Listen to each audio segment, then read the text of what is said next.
All right, so we are live. Welcome to episode 23, I think, of Unplanned with 23. yeah, Okay. that's where that's where we are.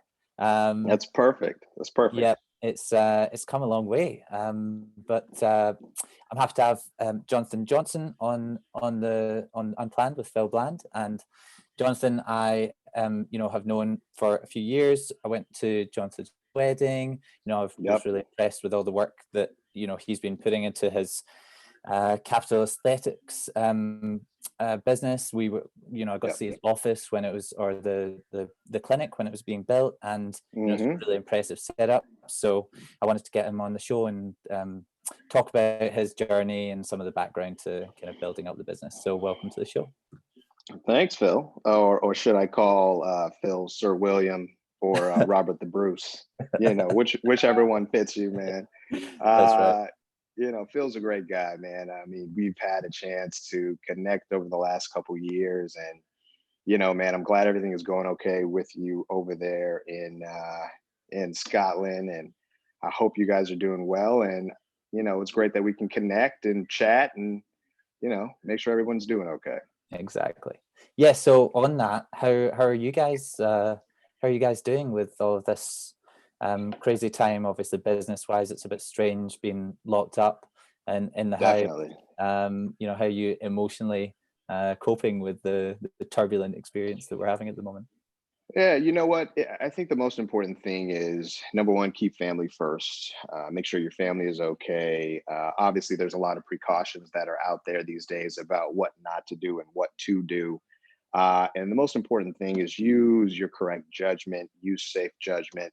So, for us from a business standpoint, we have two arms of our practice. The first one is kind of aesthetics.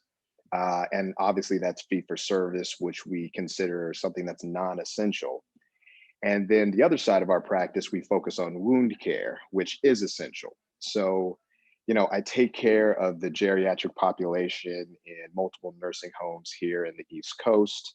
And my company basically takes care of patients that have wounds. So we're in PPE every day, Phil, and we're gowning our masks, we're gowning all of our PPE, we're making sure all the patients are taken care of because, wound care is a essential practice specifically in this time Mm. because we're trying to make sure we don't have to outsource the patient. So we're doing fine. Unfortunately, I have to, disrobe and take off all my scrubs and shower before I can hug and kiss the family. But the most important aspect is that we're all trying to work together to make sure that we can all stay safe during this COVID time.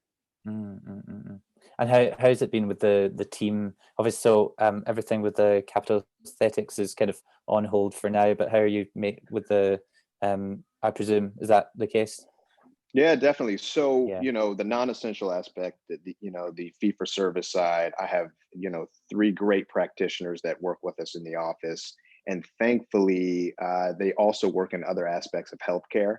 Mm, So, what we did to protect a lot of our patients is basically just to completely abide by the DC law, shut down.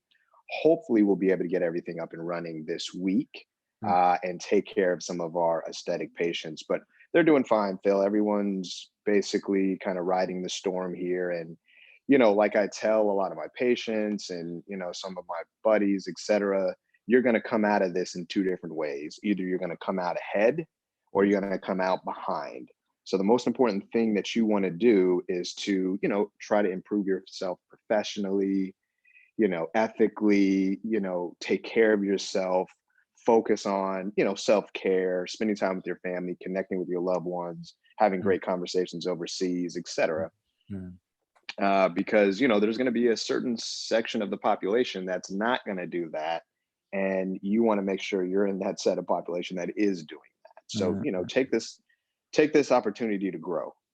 yeah, absolutely. And I think that Mhm. that's a fundamental kind of human trait is that you can act events are going to come along and hit you whether you like it or not, and it's how you Right. interpret those events and try to get the best out of it. And there are definitely a Correct. lot of challenges with a situation like this, but there's so many um you know because it's a different circumstance, You can take a lot out of it to innovate, to change, to adapt to new situations, and it's that just takes a mindset that you need to switch into, essentially, to be able to make the most of the situation. 100% correct, man. Just like you, I like Unplanned with Phil Bland, man. You're gonna run into the situation like John Krasinski out here in the US in Boston. I don't know if you had a chance to look at some of his videos, but I mean, he was basically in a bidding war with multiple networks over his show, man. So, I hope you get there one day, man. This is great. Yeah, for sure. I mean, ultimately though, I guess if you start anything like this, or you have to just accept that, maybe people will like it, or maybe people won't, and maybe people will want the service that you're offering, but it's more about the individual conversations that you could be having. Maybe, and for you in the practice, it's maybe not, it might not grow to the levels that you expect when you decide to make the leap, but it's about helping that one patient, or having that one conversation, or helping one person might watch this conversation and want to start their own business as a result, and to take the leap. So very true, man, very true. That's awesome. So yeah, I thought we could kind of just go back in time a little bit and explore a lot of people doing professional qualifications and things. It's kind of a tracked path. It's a route into a stable job and things. So how did you have that twin mindset when you were kind of coming out of medical school, where you were thinking, both I want a professional qualification, but then I'm gonna do my own thing at some point? How did you think about that? Good question, man. So, coming out of med school, my thought process is that I wanted to focus on the underserved communities and communities that don't have the best resources for healthcare. So, I thought about the academic route, and I thought about joining a group, and then I thought about kind of branching out and starting my own group. And so what I did is I kind of did all three. So I started out with a group and kind of a large institution, Phil, because you kind of have to learn your foundation. You have to understand, first of all, the clinical side, and you need repetitions, you need practice. It doesn't matter how many cases you've done or how many patients you've seen during your training, you always want to make that jump to continuing to practice when you're on your own, or when you're with a group, or when you're with a big institution.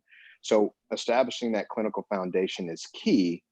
And then after I learned that, I took another step and I talked to the business side of healthcare. So, I spoke with the CEOs, I spoke with, some of the front office staff, I spoke with human resources to understand how the flow of the clinical side of medicine works. And then I kind of went back and I went to Johns Hopkins and finished my MBA after kind of learning those day-to-day skills. And then, I got to the point where I said, listen, a lot of healthcare is focused on, helping physicians and helping physicians move forward, specifically, for patients as well. But I thought that being able to branch out on my own, I had more autonomy to help as many folks as I could. And so that's where I kind of made the leap. So to answer your question, Phil, the most important thing for anyone who's interested in kind of establishing their own practice, specifically in healthcare, is to understand the clinical side, be very good at what you do, have a great reputation, be strong in your clinical skills as diagnosing patients, as treating patients, and the rest will follow. The reputations will follow, the financial incentives will follow, all that will continue to grow if you're great at what you do. And then the next step after that is understanding the business side, because you can understand the business side and you understand the billing and you understand how coding works, then you can be more self-sufficient. So, I mean, it's not for everyone, but I just felt that autonomy, specifically in my clinical specialty, was important to affect as many people as possible. And was it a challenge for you kind of losing that I guess when it's your business, you're creating the framework for your team to deliver the services rather than necessarily you being as hands-on as you might want to be day to day. Or have you struggled with not being as involved with absolutely everything, or are you still in there day to day with actually Whoa. performing things? Good question, man. So I'm still in there day to day, Phil, and I think the most important aspect to be a great, business owner, president, leader, et cetera, is to, number one, lead by example, but number two, you need to be able to understand the strengths of the team that you work around, and then help develop those strengths. And as you see their strengths continue to improve, it gives you then the ability to take a step back and focus on other aspects of the business. So the most important thing is, understanding your team. And I think great leaders and, great, healthcare, leaders are great at understanding the team that's around them. And I'm not saying I'm some great leader, Bill, by any means, but I'm just saying that kind of understanding who you work with and what their strengths and weaknesses are key. And the other thing is, listen, Phil, you're going to fail. Let's just put it out here. You're going to fail. There's going to be aspects of business. There's going to be aspects from a clinician standpoint that you wish you would have done better, or you wish you would have thought of in a different way, or other resources that you could have used in order to excel quicker, or to be able to move around that obstacle that is in your way. And all of that is the learning process, just like you. I mean, this is not just based on the healthcare side. I mean, all aspects of business and all different tiers of business go through the same thing, man. So and over the period of building the practices up, what are some of the big challenges, examples of challenges that you had over this period, and how you had to adapt? And did you ever think maybe this isn't going to work out, and how did you overcome that obstacle? Great question. So, one of the things that COVID-19 from a healthcare standpoint, specifically in our practice, has taught us is that there are other ways to take care of your patient that do not require you being at the bedside every single day. Now, what I mean is something called telemedicine.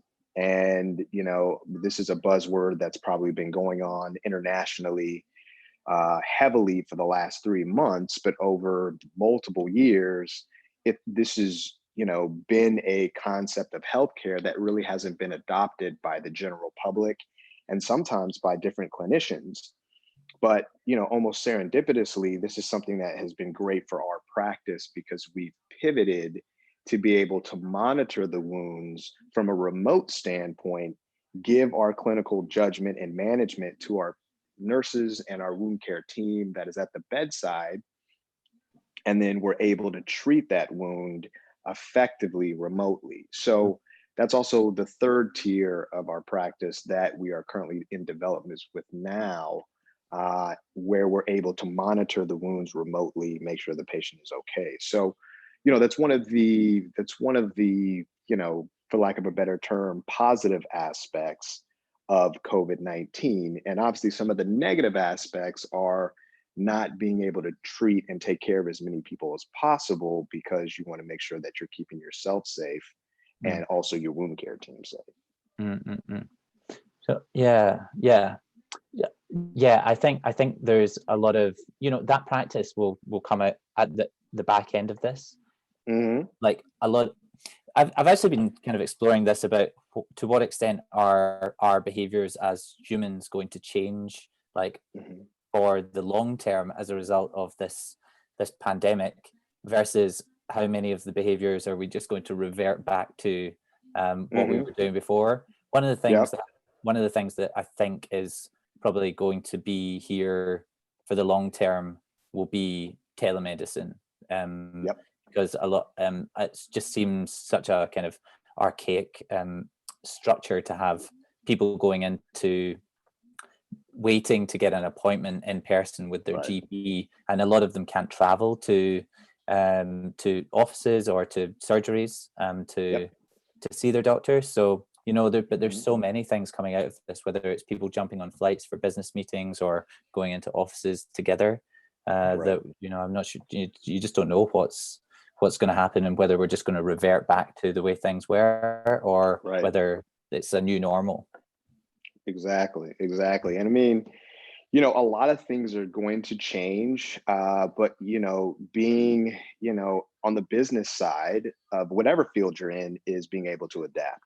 So as you know, either you adapt or you are not in business anymore. So understanding where, you know, where those different intricacies of change are is key. And, you know, a lot of that comes with being able to kind of anticipate those changes, but also understanding how your business operates now and how you can run it more effectively.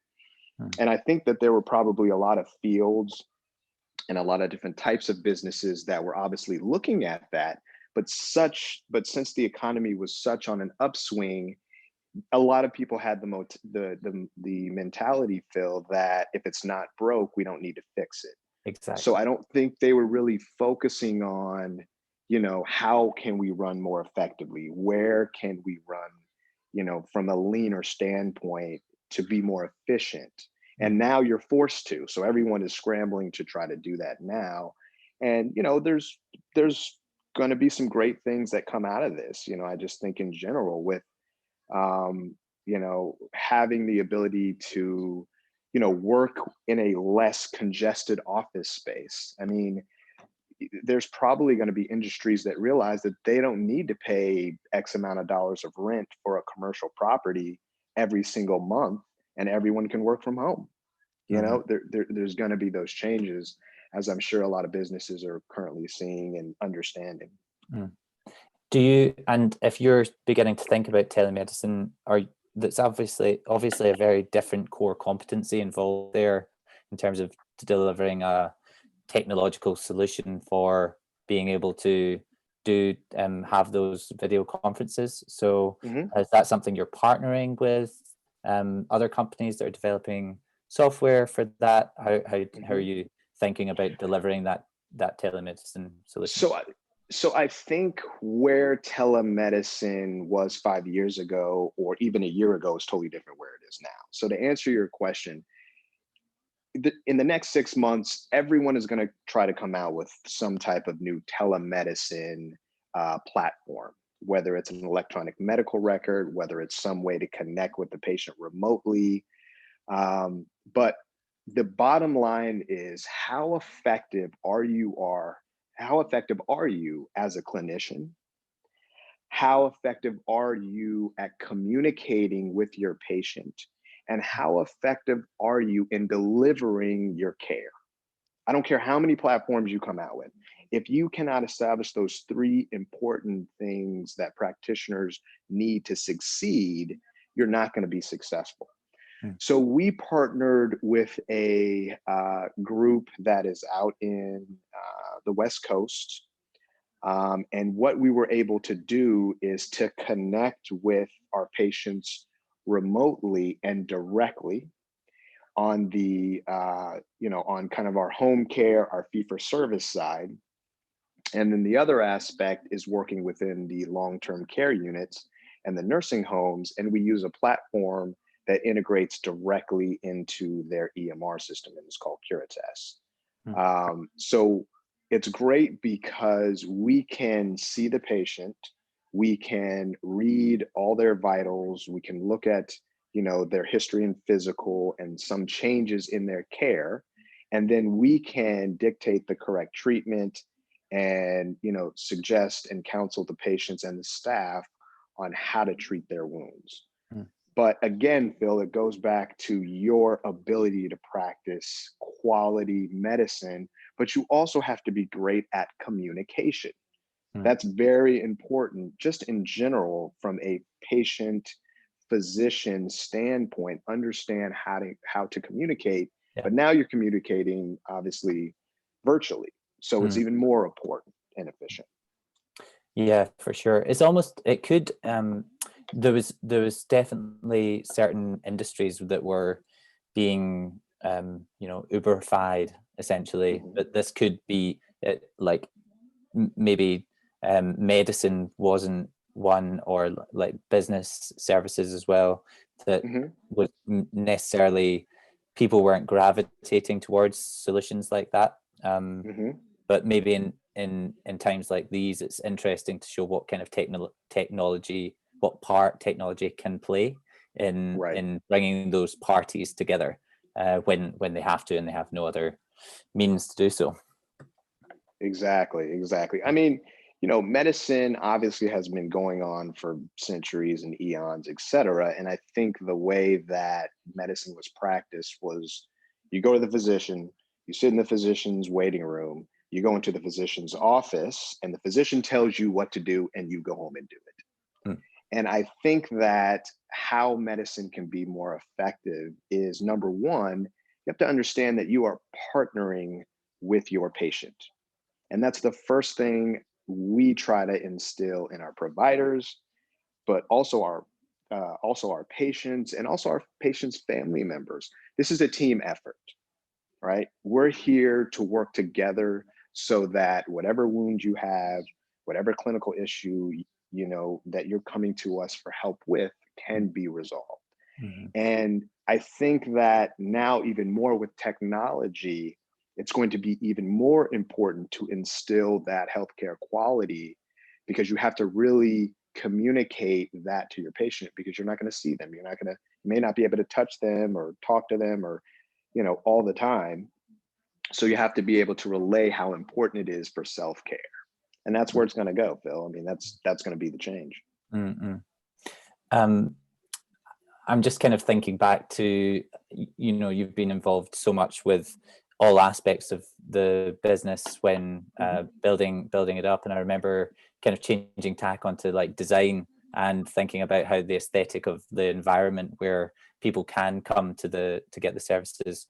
I remember coming to your clinic when it was just being built, and it was great talking to you about the designing how the whole experience in a physical environment was going to be for your patients. So like, how was that experience of coming up with that concept and that patient journey for you, and what were your kind of thoughts on how it should work? Great question. So, the concept that our office, put together and our team brought together, because I mean, it wasn't just me, it was an entire team that worked on how do we effectively treat patients so that they feel comfortable, so that they have a voice, and so that they can communicate with us about what their needs are. And, we looked at an open concept, which I really think is key. We looked at privacy and the patient feeling comfortable in a room where they don't feel exposed. But I think what set us apart, and what will set us apart, is the fact that we were able to integrate the aesthetic side with the wound care side, and being able to merge those two subspecialties to effectively help and treat as many patients as possible. So let me give you an example.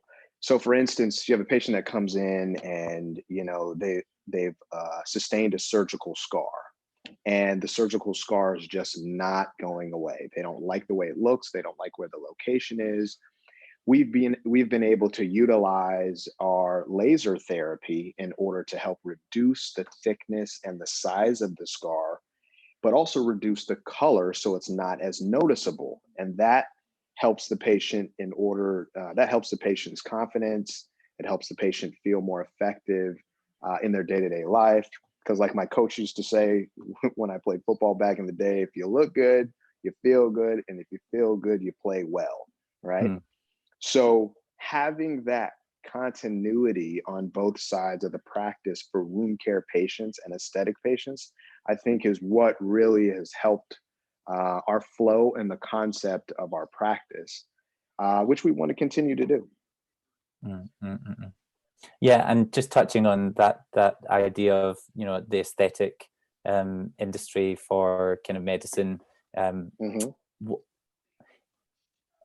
like, how do you assess whether patients are doing some of these treatments maybe for the right reasons or the wrong reasons? Is it how does is it a lot of the stuff is because they want to feel good about themselves, and that's an awesome thing to be able to deliver that service. But sometimes like there's this human nature aspect to us that we care about what other people think too much. So, sometimes, and often people are kind of buying certain things to make themselves look good or feel good, and there's a balance to strike. So how do you have these conversations with patients? So have you seen the movie Seven? Right? Yes. Seven deadly sins. Vanity is definitely one of the seven deadly sins. And not to say that, you know, someone wanting to feel good about themselves is an issue, but when it gets too far, it can be a problem. So what we focus on, again, is partnering with our patients. We don't treat every single patient that comes into the office, Phil.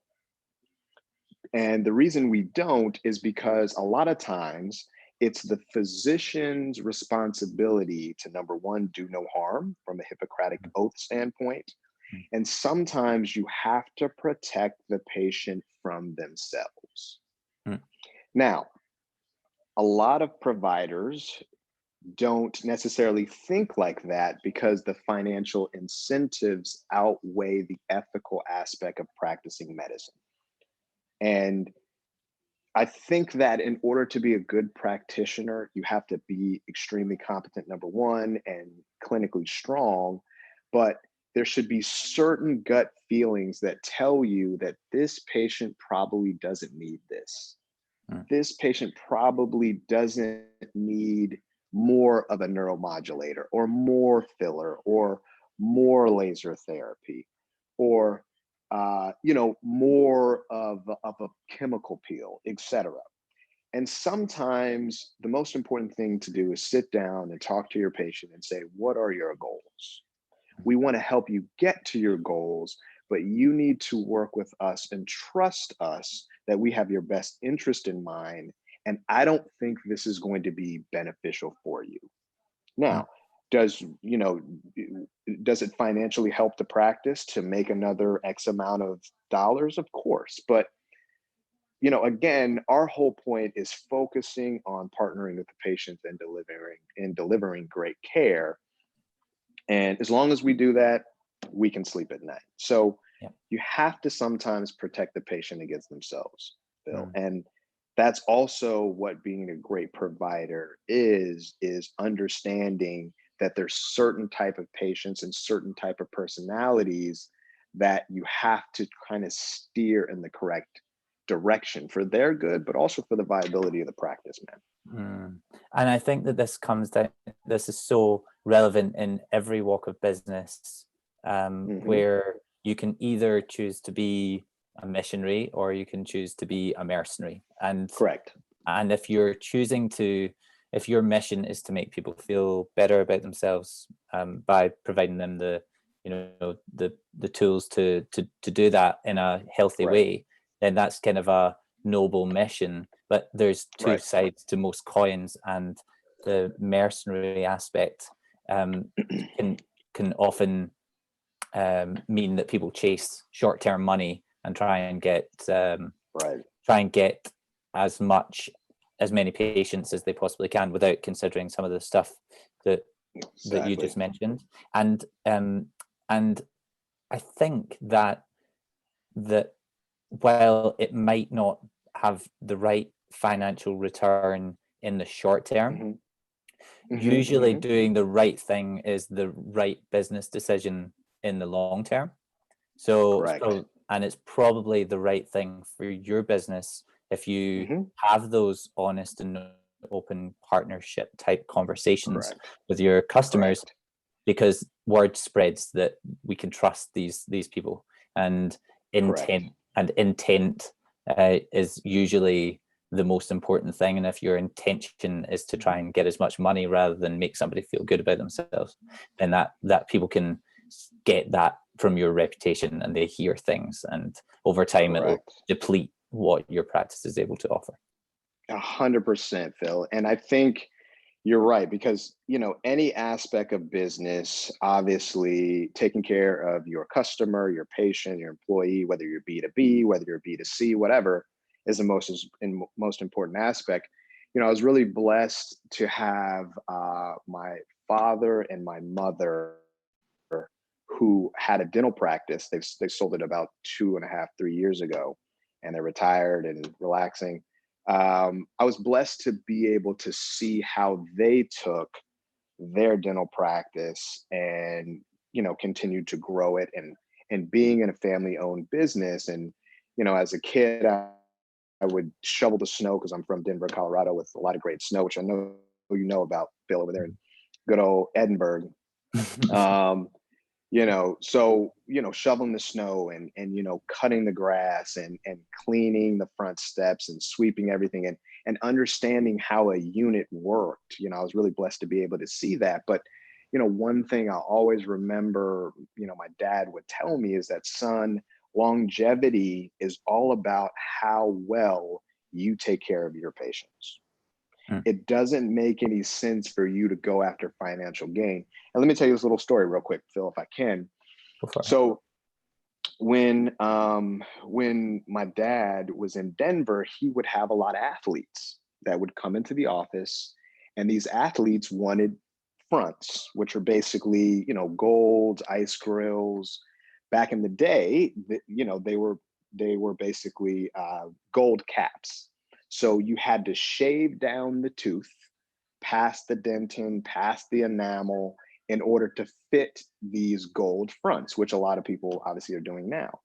And they would sit in the waiting room, and obviously they would want to pay cash. And my dad would always say, I don't want to work with that type of patient. And he didn't have anything personally against them, but you didn't want anybody being upset sitting in your waiting room, like, I Mm. want this now, I'm paying cash, etc. But more importantly, it was the fact that their dental health is what was important to him, not the financial gain.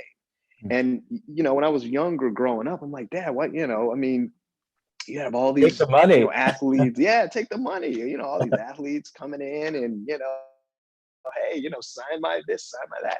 But I didn't get older until I started my own practice that I understood what he really meant. Mm. And that's longevity. I mean, he's practiced for close to 40 years, and it's because providing quality care and picking the right patient is a lot of how your practice stays viable. And it can be related to any type of aspect of business. You have to pick the right customer, you have to have the right partnership, and all that goes with experience, longevity, and time, man. So it's very important. What you were saying is very, very important. And yeah, there's so many things that you could, family is such a important factor in determining Hmm. whether people have confidence Right. to take steps to build something of their own and things. Hmm. So do you think that story is an example, but do you think it was a kind of formative aspect that you saw your family building a business and the benefits both that could have for other people Hmm. and also improving your family life? Was that a kind of in your mind as you were setting out to do your own thing? Definitely. I mean, without question. I mean, my mom was a Fulbright scholar. She was, or is a superstar in Spanish language. I mean, she taught Spanish for years, and she kind of reverted her career to help run the front of my dad's office and help that entity grow. From a young age, like I said, I was blessed to have that example. My dad would tell you that, well, he didn't go into dentistry, he kind of did his own thing. But you got to pick your own path at the end of the day. I mean, it would have been easy for me to just finish dental school and go directly home and just sit at the throne. But I knew that in the back of my mind, I had to do my own thing. I had to forge my own path, and I had to make my own mistakes and learn, and I had to excel and exceed on my own. um Phil, I always had that entrepreneur bug. I originally got interested in the surgical field. One of my neighbors was an orthopedic surgeon, and I had a lawn mowing business in the neighborhood. And so I used to mow everyone's lawn. I thought I was doing great, Phil. I was, Mhm. making $100 on the That's weekend, good money. 15-year-old kid, Yeah, I thought I was doing well. yeah. And, one day he just happened to be home and he said, "Hey, come into my office and, let's chat." And, he was writing me the check because back then everything was paid for in checks. Ah, And, I saw bones and skeleton in his office. And I said, "Well, what do you do?" He said, "Well, I'm an orthopedic surgeon." And I asked a couple more questions and he said, "You know what? Why don't you shadow me?" So I spent the rest of the summer, I think I was like 14 or 15. I was going into high school, so maybe I was 13 or so. But, I was in the operating room and, I got to kind of see up front, the surgical side. And that also helped to develop a lot of my thought process and a lot of what I really wanted to do moving forward, man. mhm, So, I was blessed to have those two situations, to kind of hone in and kind of tailor, my thought process on moving forward and how to continue to take care of patients. And one thing we really want to do now is pay that forward. mm. Yeah, yeah, yeah. I think, yeah, a lot of people don't understand if they can't see a direct path forward or a Hmm. structure or a certain direction. So Correct. you would never have explored the area that you're in right now if you hadn't decided to take action to show the Right. initiative to go out and cut that Yes. grass. And Yes. it's not about getting to to Z from A to Z directly. Sometimes you've got Hmm. to just go different directions, and Hmm. certain you might not realize, but one opportunity will lead to another if people just see that you have the right ethic Correct. or the right values to go out and Right. do something with your life. Correct. And people can see that in you in one domain, then Hmm. it's the person rather than the kind of service that they're offering, and you can usually pivot Of if you go. course. Yeah. I mean, the whole point, just like you said, Phil, the whole point is, taking initiative is key. I mean, unless you're a monarch that's next in line to the throne, not like there's anything wrong with that, obviously, you have to take initiative. Because if you really want to win, you have to put yourself in a position to win. Ask questions. You want to make sure that you surround yourself with people that, number one, uplift you, but number two, have experience, and number three, are smarter than you, Mm. and have been through, a lot of the quote unquote business side of war, so that you can learn from those type of folks. And just like you said, man, I mean, the bottom line is taking that initiative. And sometimes it may not work out, Bill. Sometimes it may not be what you thought it was. If you want to be an engineer, and you want to, work on an automotive industry as a automotive engineer, and, do an internship, find someone, cold call their office and say, "Hey, listen, is there any way I can come and spend a day with you? I just want to see what you do." And then that will tell you whether it's something that you're interested in doing or something you're not interested in Mm, mm. doing. And I really think taking that step is key. And sometimes it's breaking out of what your own mental or social constraints would be. Obviously, it's easier said than done. I don't want to, act like it's easy, but you got to take those steps, man. And growth is all about feeling uncomfortable sometimes. Mm. And that uncomfortable aspect, a lot of times, is what breeds success. Sometimes it could breed failure, but you learn from that and then you redirect and you keep moving forward, man. That's key. Yeah, and talking, like, your point about listening is so important, because a lot of the time people that are starting out or want to do something with their lives, they feel like they've got to fake it till they make it, and Hmm. they've got to act like they know what they're talking about. But one of Right. the biggest, most impressive things for me is when somebody says, I don't know, but they want to listen and they want to learn. Right. And most successful people, from my experience, have a mindset of growth, and they don't think that they know all of the right answers. They usually think that they can, they're what they know now is not static.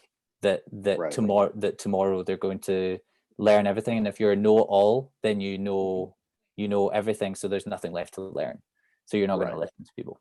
So exactly no, that's 100% correct, man. I mean, it's all about just understanding what you're passionate about and feeling, having that gut feeling about what you really want to do, and then just write down or think about the steps to help you get there. And sometimes that's just reaching out.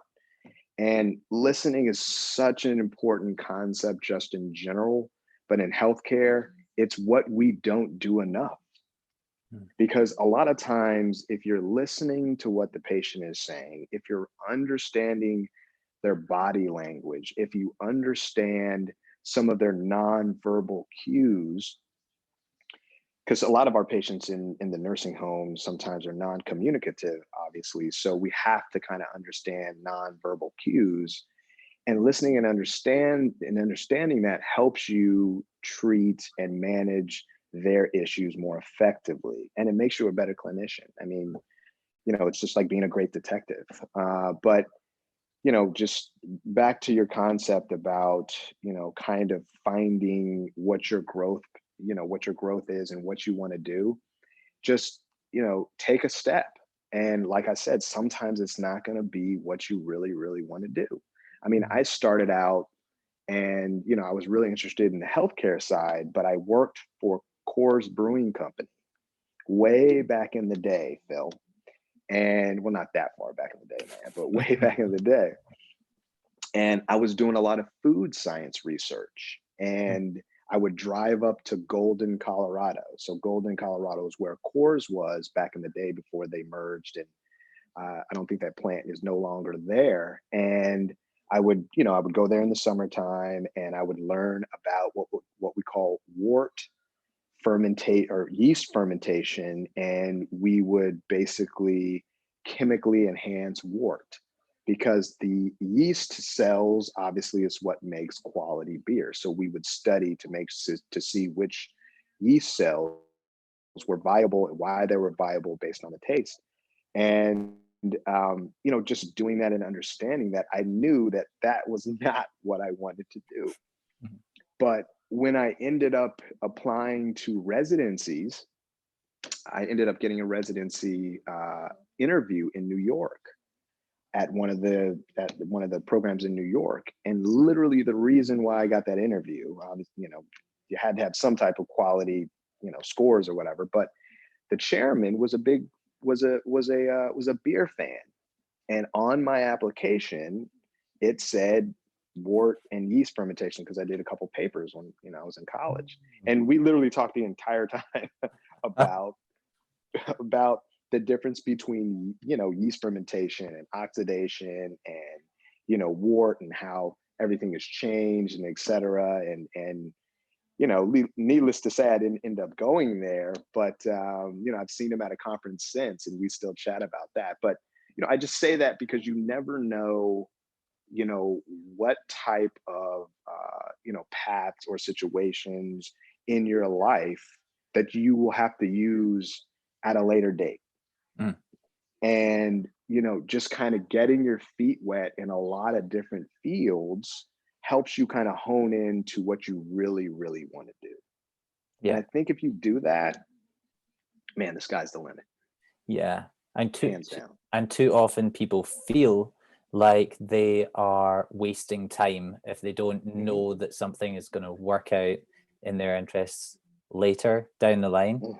But they can't, it's like that expression, you can't join the dots looking forward. You can only join them looking back. And you can see the business relationships that have come from, exploring yeast, but you wouldn't have been able to do that in advance. And so it's just about exploring curiosity and and being able to just try a few different things. One other thing I wanted to kind of explore with you was, well, you were just talking about listening, but non-verbal cues and things. So how do you think, you've got to be competent, but how do you think about both in IQ versus emotional intelligence, and how has that helped you over building these businesses, both with patients and with your staff and things? How do you think about empathy, essentially? Great. I mean, so it's a great book, Emotional Intelligence, great book. It's been out for years and years and years, and I definitely think you need to read that book at least 3 times, because you literally see and learn something every time you read it that will help you relate to whatever current situation you may be in, good or bad. And I think the most important aspect that I've kind of learned from the whole emotional intelligence aspect is, don't give in to immediate emotional gratification to lose the overall war.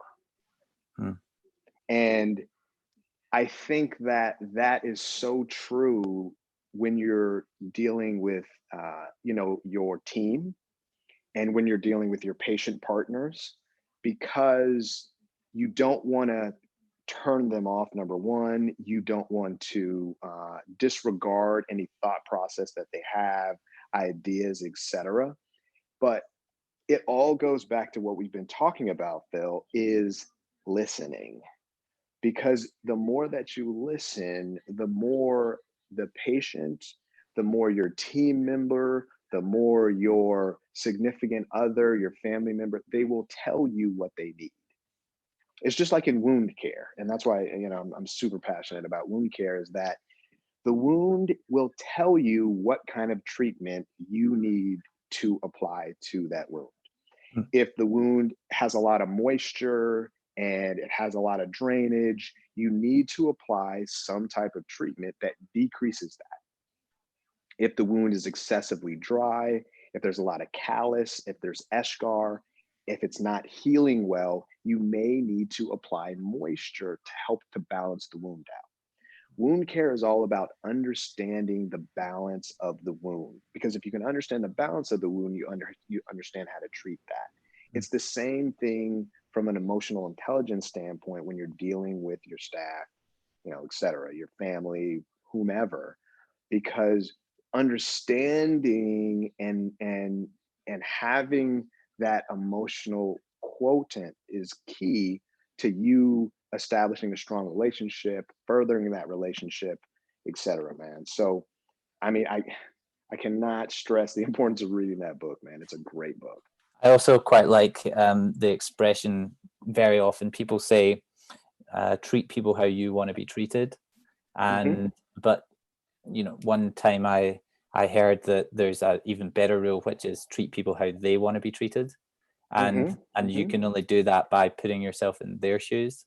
And, it takes a lot of letting go of the ego to admit that what you think is right based on the way that you see the world isn't necessarily always the right thing for somebody else.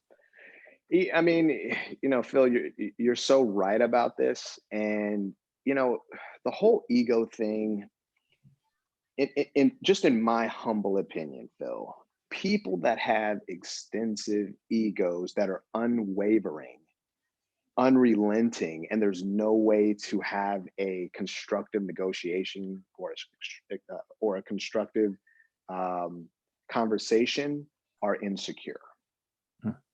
If you have a extensive ego, there's something that you are insecure about, whether it's, are they going to outflank me from a chess standpoint, 2 years down the line? Did they not trust my leadership?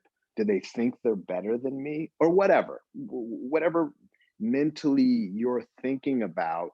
A lot of people that have the ego factor and continue to push the ego factor, there is insecurity. It's almost like a cyclic, it's like a wheel that continues to move around in a circle. So the leaders and the folks that, in my opinion, that do very well, leave that at the door. You're not going to know everything. You're going to make mistakes. There's going to be things that you should have done differently. But the most important thing is to learn from that and pivot.